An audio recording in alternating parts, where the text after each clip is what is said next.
কুরবানি দিবার জরাইবার মারত পর্যন্ত আইনে 1 মিনিট আগেও কি এবার জানে না যে এবার জরাইব দিয়া এবার তালতি অদ দাহানা হার অদে পানি হার অদ এবার হামতি মেয়া অন নয় যে তো পশু হলে মত নচিনি মত চিন্ত বলি বিশ্ব নবী মুহাম্মদ রাসূলুল্লাহ সাল্লাল্লাহু আলাইহি ওয়াসাল্লাম ইরশাদ করেন কুরবানির কোন পশু যদি জানতো তাকে এই কুরবানিতে জবে করা হবে কুরবান দিয়ে ফেলা হবে তাহলে সেই পশুটি অনেক দিন আগে থেকে কানা পানি বন্ধ করে দিত দিত না দিত অবশ্যই দিত না জানে বেচারা ছুরি লই আইয়ের ছুরি জনজনার মানুষজনে কেইল বাঁধের জাল গানসা লই রসিয়ানে রের ফরে ন জানে দে অল্প কিছুক্ষণ পরে এইবারে জবে করিব জানে না জানে মুসলমানের অবস্থায় নই দে অল্প কিছুক্ষণ পরে আর মত হইব কিন্তু 1 মিনিট আগেও না জানের নানান ধরনের আর ডাহত আর দাদা যার গই নানা যার গই বাফর হাদসরিয়নে ফুয়ারে খবর দি ফেলার ফুয়ার হাদসরি বাফরে খবর দি ফেলার আর যাই জনজারে নামাজ শরীর ফরির নে নফরির কিন্তু জনজাতুন আয়নে মতর হতারা বলি গিয়ে গই না জানিত দে আহারে খালিয়া ইবার মতো মত তো আমারও হতে পারে এই মত তো কুল্লু নাফসিন যায়িকাতুল মউত এরকম মতের স্বাদ তো আমারও গ্রহণ করতে হবে আমারও মরতে হবে উনি যেভাবে চলে গেছে আমারও চলে যেতে হবে এই ধ্যান ধারণা এই মন মানসিকতা যারা পোষণ করবে তারা কখনো এভাবে হাসি খুশিতে খেল তামাশায় এভাবে সুদ ঘুষে এভাবে বেনামাজিতে এভাবে দুনিয়ার গড্ডালিকায় তারা পড়ে থাকতে পারে না কোরআনের আওয়াজ শোনার সাথে সাথে তাদের অন্তরের ভিতরে তত্তরানি শুরু হতো তারা কোরআন শোনার জন্য পঙ্গপালের মতো কোরআনের মাহফিলের দিকে ছুড়ে আসতো ঠিক কিনা ন জানেই তারা ন জানে মত হইব দিয়ান পশু অলন্নানো গিয়ে গই তারা পশু যারা মতের চিন্তা নাই সম্মানিত হাজিরিন হয়তোবা আর 10-20 মিনিটের মধ্যে আমার মাইক ছেড়ে দিতে হবে আমি সর্বশেষ কথাটুকু আপনাদের প্রতি আমি নিবেদন রাখছি আমি যে আজকে বলার জন্য কোট করে নিয়ে এসেছিলাম তার ভিতরে পঞ্চম নম্বর একটি কথা হচ্ছে আল্লাহ রাব্বুল আলামিন আমাদের উপরে যে নানান ধরনের বিপদ আপদে আমাদেরকে ফেলতেছেন তার পঞ্চম নম্বর হচ্ছে আমাদের ভিতরে ঐক্য নাই আমরা অনৈক্য আর কি যে এক নাই আর বিভিন্ন দলে বিভক্ত মুসলমান বিভিন্ন দলে বিভক্ত গোটা বিশ্বের বেদিনেরা একটি কথার উপর শপথ গ্রহণ করেছে যে আমরা মুসলমানদেরকে যেখানে পাবো সেখানে হেনস্থ করব সেখানে পরাস্ত করার জন্য প্রয়োজনে যুদ্ধ করব তার এই কথার উপর শপথ গ্রহণ করেছে আর মুসলমানেরা মনে মনে শপথ গ্রহণ করছে না আর কোনোদিন এক নই ঠিক নেবে ঠিক বর্তমানে খবর মোবাইল টোবাইলত দেখা যাচ্ছে গোড়া বিশ্বর জালেম বেগুন একই গিয়ে গই কিন্তু আলেম বেগুন নানান ধরনের বিভাগ আলেম নানান ধরনের দ্বিধা বিভক্ত আলেমদের ভিতরে কিন্তু জালেমেরা ঐক্যবদ্ধ জালেমেরা কি এক আলেমকে পরাস্ত করার জন্য কিন্তু জালেম অকল এক হইলেও কি হইব আলেম অকল এক নয় বর্তমানে ওনারা যারা ইউটিউবত সার্চ দিওনে খবরা হব সন মলয় হদুনে হদে মিয়ারে হক খন মিয়ারে হক মানে সত্যের মানদণ্ড সত্যের মানদণ্ড কিয়া হদে সাহাবী অকল সত্যের মানদণ্ড আর কিয়া হদে বিশ্বনবী মুহাম্মদ রাসূলুল্লাহ সাল্লাল্লাহু আলাইহি ওয়াসাল্লাম সত্যের মানদণ্ড এখন আমরা কোন দিকে যাব আমরা কি সাহাবাদেরকে বলবো নাকি বিশ্বনবীকে সত্যের মানদণ্ড মনে করব তাহলে যখন আমরা দ্বিধা বিভক্ত হয়ে গেছি, আমাদের দেখতে হবে আল্লাহর কোরআন। দেখতে হবে কি? আল্লাহর কোরআন। কাকে সত্যের মানদণ্ড মানতে হবে আমাদের? আমাদের ভিতরে যখন দ্বিধা দ্বন্দ্ব হয়ে গেছে, আমরা কোথায় যাব? আমাদের দেখতে হবে আল্লাহর কোরআন। আল্লাহ রাব্বুল আলামিন বলেন, লাকাদ কানা লাকুম ফি রাসূলিল্লাহি উসওয়াতুম হাসানাহ। আমার আল্লাহ বলেন, ও দুনিয়ার বাসী, ও দুনিয়ার মানুষেরা, জেনে রাখো তোমাদের ভিতরে নিশ্চয় নিশ্চয় তোমাদের বিশ্ব নবীর আদর্শের তোমাদের বিশ্ব নবীর জীবনের ভিতরে রয়েছে তোমাদের সত্যের মানদণ্ড। এটা কথা হচ্ছে আল্লাহর। তাহলে আমরা আল্লাহর নবীর সত্যের মানদণ্ড মান্য।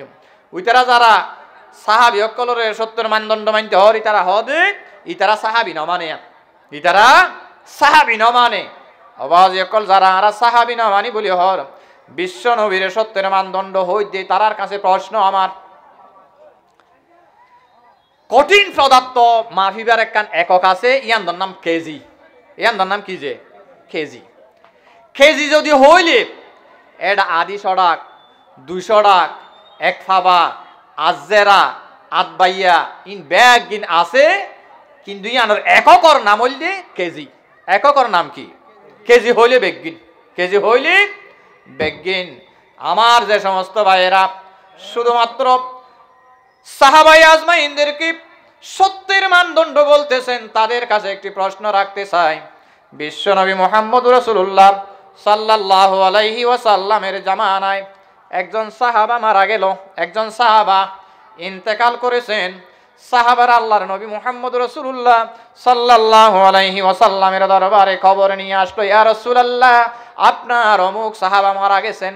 আল্লাহ রাসূল সাল্লাল্লাহু আলাইহি ওয়াসাল্লাম জানাজায় যাওয়ার জন্য প্রস্তুতি গ্রহণ করতেছেন।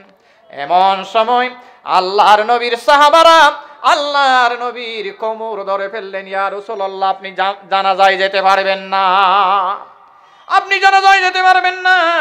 কেননা আপনি যার জানাজায় যাওয়ার জন্য আপনি মনস্থ করলেন, যেদিকে যাওয়ার জন্য আপনি ইচ্ছা পোষণ করেছেন, ইয়া রাসূলুল্লাহ, আপনার ওই সাহাবীকে আমরা কোনোদিন মসজিদে নামাজ পড়তে দেখি নাই, কোনোদিন মসজিদে নামাজ পড়তে দেখি নাই, কোনোদিন কোনো একটা ভালো কাজ করতে আমরা তাকে দেখি নাই। ইয়া রাসূলুল্লাহ, যিনি মসজিদে কোনোদিন নামাজ পড়ে নাই, কোনো ভালো কাজ করে নাই, তার জানাজা যদি আপনি পড়েন, তাহলে বেনামাজির জানাজা পড়ার জন্য আপনার উম্মতের উপরে সুন্নত হয়ে যাবে। সুতরাং আপনি আপনার ওই সাহাবীর জানাজা আপনি পড়তে পারবেন না। আল্লাহ রাসূল সাল্লাল্লাহু আলাইহি ওয়াসাল্লাম কি হয়ে গেলেন? তাহলে আমি জানাজায় যেতে পারবো না? পারবেন না, জানাজায় আপনি যেতে পারবেন না।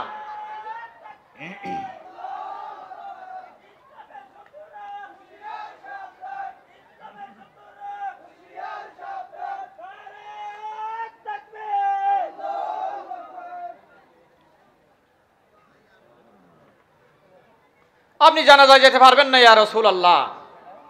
হুজুরকে জায়গা করে দেন একটু।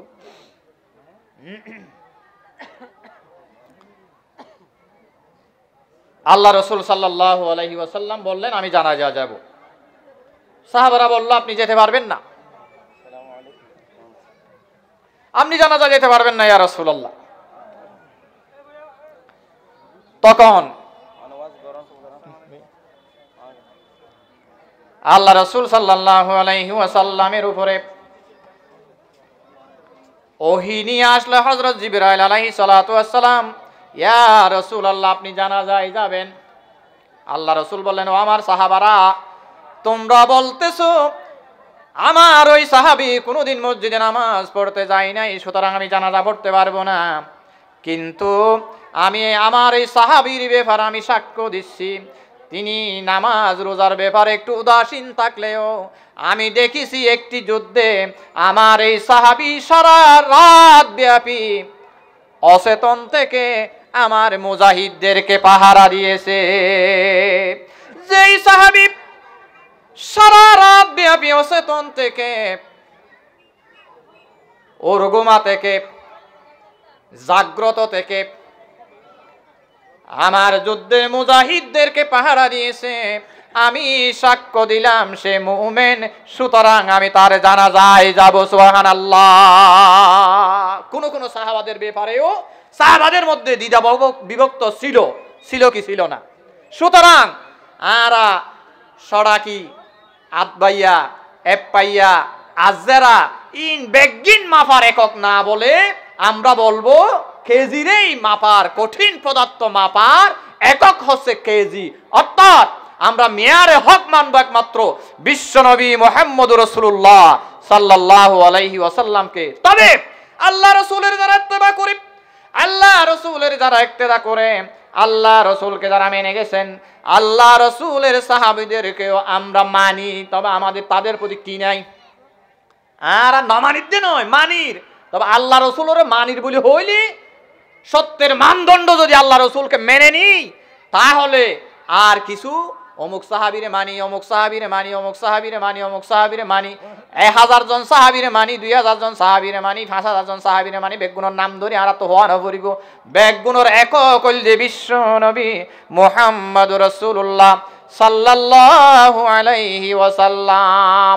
আজিয়া 14000 বছর বাদে আইনে ইন্ডিয়নে আর ভিতরে এত দ্বিধা দ্বন্দ্ব, আলেম উলামা কলের ভিতরে এত দ্বিধা বিভক্ত অনর মূল কারণ কি?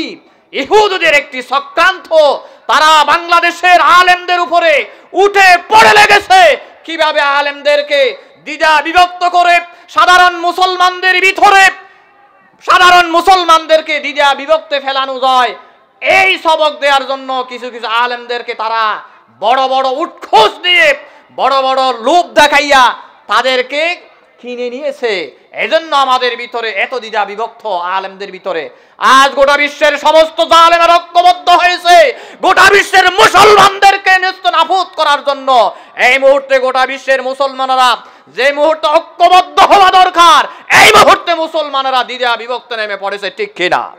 সুতরাং আমাদেরও দরকার আল্লাহ রাব্বুল আলামিনের ওই কোরআনের দিকে চলে যাওয়া। ওয়াতাসিমু বিহাবলিল্লাহি জামিআও ওয়ালা তাফাররাকু। আমার আল্লাহ রাব্বুল আলামিন বলেন, ও দুনিয়ার মুসলমানেরা, ও দুনিয়ার মানুষেরা, তোমরা ঐক্যবদ্ধ হয়ে আল্লাহর কোরআনকে শক্তভাবে ধরবে। উইতে বিলকি মারিব, উইতে গুতা মারিব, উইতে লাতি মারিব, উইতে তুষি মারিব, উইতে বয় দেখাইব, চাইও বয় মাঝে তোমরা সিটকে ভরিবা চাইও। ওয়াতাসিমু বিহাবলিল্লাহি জামিআ ওয়ালা তাফাররাকু। আল্লাহ রাব্বুল আলামিন বলেন, তোমরা ঐক্যবদ্ধ হয়ে, সকল মুসলমান ঐক্যবদ্ধ হয়ে আল্লাহর কোরআনকে শক্তভাবে ধরবে, তোমরা পরস্পর বিচ্ছিন্ন হইও না। সুবহানাল্লাহ। বিশ্বনবী মুহাম্মদুর রাসূলুল্লাহ সাল্লাল্লাহু আলাইহি ওয়াসাল্লামের একটি হাদিস। আল্লাহ রাসূল সাল্লাল্লাহু আলাইহি ওয়াসাল্লাম সাহাবা কলের বইসলান বই আল্লাহ রাসূল সাল্লাল্লাহু আলাইহি ওয়াসাল্লাম লম্বা হাদিস বর্ণনা করেন। ইউশিকুল উমামু আন তুদা আলাইকুম কামা তুদা আলাকিলাতু। অদূর ভবিষ্যতে অতি সত্বর আমার উম্মতকলের প্রতি বেদিনকলে এইভাবে আক্রমণ করিব, এইভাবে বেদিনকলে ডাকিব। হদে খানার দস্তরখানা বিছাইনে খানা খাই বললা, যারা খানা খাইব তারারে যেভাবে ডাকে বেদিনকলে মুসলমানক করে অতি সত্তরে সেভাবে ডাকিব। আইয়ো আইয়ো হওয়াই হওয়াই। দস্তরখানা বিছাইনে যারা খানা খাইব, দস্তরখানা বিছাই মানে খানা হওয়াই না যে হতে দস্তরখানা বিছাইনে আর উম্মতকলের অতি সত্তর এভাবে ইহুদি নাসারাকলের ডাকিব যেন দস্তরখানা বিছাইনে খানাই নি। فقال قائل ومن قلتي نحن يومئذ يا رسول الله। সাহাবাকলের ভিতরে উগ্র সাহাবাতি আইনে আল্লাহ রাসূল ওরে ফুসার করে, ও রাসূল এই সময় কি আরা সংখ্যায় সময় যাইম বই দেন, আর সময় যাইম বই কি অনর উম্মত সময় যাইব ওই দেনে আর একা এভাবে তারা লাতি ফিজার মালিক বানাইব। আর এন ইক্কে ডাকিলে ইক্কে যাইম, উক্কে ডাকিলে ইক্কে যাইম, আই হইলে আইসম তু হইলে যাইম বই এন্ডিল্লা কারা হইতাম। আল্লাহ রাসূল তো যেহেতু হুসার করল, আল্লাহ রাসূল সাল্লাল্লাহু আলাইহি ওয়াসাল্লাম বলেন, ক্বালা বাল আনতুম ইয়াউমাইযিন কাসীরা। আল্লাহ রাসূল বললেন, আনতুম ইয়াউমাইযিন কাসীরা, তোমরা বরং সেই দিন সংখ্যায় অনেক হয়ে যাবে, কম নইবা হম নইবা, তোমরা বহুত সংখ্যা বহুত বেশি হয়ে যাইব গই, তোমরা আর উম্মতের সংখ্যা বাড়ি যাইব গই। ওয়ালাকিন্নাকুম গুসাউন কাগুসাইস সাইল, কিন্তু উম্মত বাড়িলে কি হইব? ইতারা হইব দে বন্যার খড়কুড়ার মতো। বন্যার বাই আইয়ে দে খড়কুড়া নছিলেন যে ইন এককান একখান সিরা সিরা সিরা সিরা সিরা সিরা, অথবা এটা ফিয়ারা সিয়ারা হদুন অদত হয় হনিক ক্যাঙ্গুরি উপর টুলকি মাইলি মতো না বা সিরা সিরি হয়ে যাবে এন্ডিল দেন। এইভাবে বন্যার খড়কুড়ার মতো আর উম্মত হয়ে যাইব গই। আর উম্মত কলরে একখান বড় ধরনের দুর্বলতায় পাইব। ইয়া রাসূলুল্লাহ, দুর্বলতা কি? আল্লাহ রাসূল সাল্লাল্লাহু আলাইহি ওয়াসাল্লাম হদে হুব্বুদ দুনিয়া ওয়া কারাহিতুল মউত। উম্মতর দুর্বলতা হইলে ইতারা দুনিয়ারে বেশি ভালোবাসিব, দুনিয়ারে বেশি ভালোবাসিব, মতরে তারা অপছন্দ করিব, মত ইয়ান ভালো নাবাসিব, মৃত্য ন চাইব। মরতে তারা চাইবে না, কিন্তু নমরি পারিব নে। মরিতে হবে যখন, হতে হবে যখন লাশ, মাঝে মাঝে মনে হয় কিসের আনন্দ, কিসের তো হাসি উল্লাস। নমরি তো চাইলেও নমরি না ভাই, মরা ফুরিব, কিন্তু আল্লাহ রসুল আর উম্মত কল মৃত্যু ন চাইব, শাহাদাত হইতে ন চাইব, যুদ্ধর মাঠত যাইতে ন চাইব, মরিও বলি ইতারা দুনিয়ারে বেশি ভালোবাসিব, মতরে পছন্দ নকরিব। এই দুর্বলতা ইয়ান ইহুদি নাসারা কলে টার ভাইয়নে আর উম্মতর প্রতি এইভাবে আক্রমণ শুরু করিব। আল্লাহু আকবার। ও দুনিয়ার মুসলমানেরা তৈলি আজ আর লাতি ফিসার আর লাতির ফুটবল অনর হারণ এককান হারণ হইলি, ফুটবল অনর পিছনে এককান হারণ হইলি আজ আর অনক্য আল্লাহ রব্বুল আলামিনের কোরআনর আয়াত আর শুনি কিন্তু আমল নগরী। আল্লাহ যে হইয়ে ওয়াতাসিমু বিহাবলিল্লাহি জামিআ ওয়ালা তাফাররাকু। ও দুনিয়ার মানুষেরা তোমরা ঐক্যবদ্ধ হয়ে আল্লাহর কোরআনর শক্তভাবে ধরো, তোমরা বিচ্ছিন্ন বিচ্ছিন্ন নইও। কিন্তু আজ আর বিচ্ছিন্ন বিচ্ছিন্ন ঠিক নেবে ঠিক, সমাজে সমাজে গোষ্ঠীয়ে গোষ্ঠীয়ে মসইতে মসইতে ফারায় ফারায় সর্দারে সর্দারে ব্যাগবিন আর সমাজর রন্দরে রন্দরে অনৈক্য রন্দরে রন্দরে অনৈক্য ঢুকি গিয়ে গই কাফের হলিয়ান তার ভাইও আর জিন্দি ফারে ইন্দি ফুটবল বানাইয়ে ঠিক নেবে ঠিক হসায়। সম্মানিত হাজিরিন, সময় শেষ, হুজুর ওরে বোয়া করে রাখি, এতক্ষণ আলোচনা করেন না, আসলে ইয়ান এক ধরনের অসৌন্দর্য ব্যাপার। তাই অনার প্রতি উদাত্ত আহ্বান জানাইম। আর তো শেষ মুহূর্তে আর দাবি হইল দিয়ে আর একই জায়গায় বাজি হল একই দে কিয়রে আর মানিয়নে হাত ছাইয়ার হন ছাইয়ার যাইন একই হনিকার ছাইয়ার জন দরকার নাই। ছায়া হইলে কোরআন, ছায়া হইলে কি যে কোরআন আর ছায়ার নিচে আমরা ঐক্যবদ্ধ হব এবং কোরআনের যিনি দ্বারক বাহক আল্লাহ রব্বুল আলামিন আমাদের মুরব্বী হয়ে যাবেন। আল্লাহ যদি আমাদের মুরব্বী হয়, আল্লাহ যদি আমাদের ওলি হয়, আল্লাহ রাব্বুল আলামিন কোরআনে বলেন আল্লাহু ওয়ালিউল মুমিনিন। ও দুনিয়ার মুমিনেরা, আমি আল্লাহ হচ্ছি দুনিয়ার মুমিনদের অভিভাবক। আমরা কোরআনের ছায়ার নিচে যদি আশ্রয় গ্রহণ করি, কোরআনের মালিক যিনি আল্লাহ, আল্লাহ আমাদের অভিভাবক হয়ে যাবেন, ঠিক কিনা? সুতরাং আমরা কোরআনের ছায়ার নিচে আশ্রয় গ্রহণ করি, দ্বিধা বিভক্ত পরিহার করি। আল্লাহ রাব্বুল আলামিন আমাদেরকে এই কথাগুলো আমাকে এবং সকল শ্রোতা মণ্ডলীদেরকে আমল করার তৌফিক দান করুন। সকলে বলি আমিন। ওয়া আখিরু দাওয়ানা আলহামদুলিল্লাহি রাব্বিল আলামিন। আসসালামু আলাইকুম ওয়া রাহমাতুল্লাহি ওয়া বারাকাতুহু। আলহামদুলিল্লাহ, অত্যন্ত সুন্দর করে সার্বক আলোচনা উপস্থাপন করে গেলেন দেশের উত্তরপুর কেন্দ্রীয় জামে মসজিদের সম্মানিত হুজুর জনাব হযরতে মাওলানা সৈয়দ কাসেম সাহেব। সম্মানিত তাওহীদি জনতা, সম্মানিত তাওহীদি জনতা, পঞ্চম অধিবেশনের সম্মানিত আলোচক, বিশিষ্ট আলেমে দ্বীন জনাবে হযরতে মাওলানা আব্দুল জব্বার আল মামুনী সাহেব আমাদের মঞ্চে এসে উপস্থিত হয়েছেন। আপনারা সময় নষ্ট না করে যারা হুজুরের আলোচনা শোনার জন্য বিরাগ্রহে বসে আছেন, আপনারা দয়া করে মাহফিলের প্যান্ডেলস্থলে চলে আসতে পারা হয়। সম্মানিত উপস্থিতি জনতা, এ পর্যায়ে আপনাদের সামনে সংক্ষিপ্ত সময়ে একটি ইসলামিক সঙ্গীত পরিবেশন করছেন সুরেগামী শিল্পী গোষ্ঠীর সকল সদস্যবৃন্দ। সুরেগামী শিল্পী গোষ্ঠীর সকল সদস্যবৃন্দ।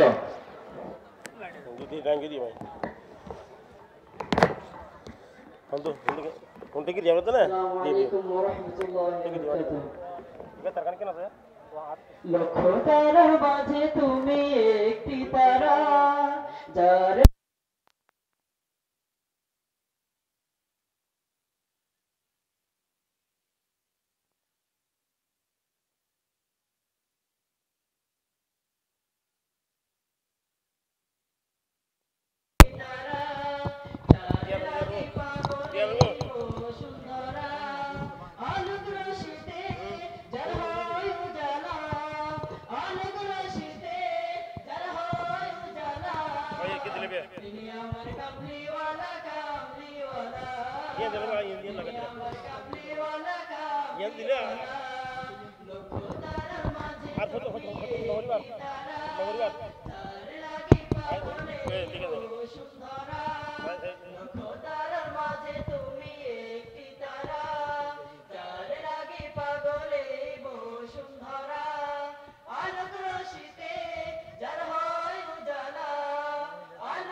আবু ওই ড্রাইভারকে ডেকে নিয়ে আসো, ড্রাইভারকে কোথায় আছে ডেকে নিয়ে আসো।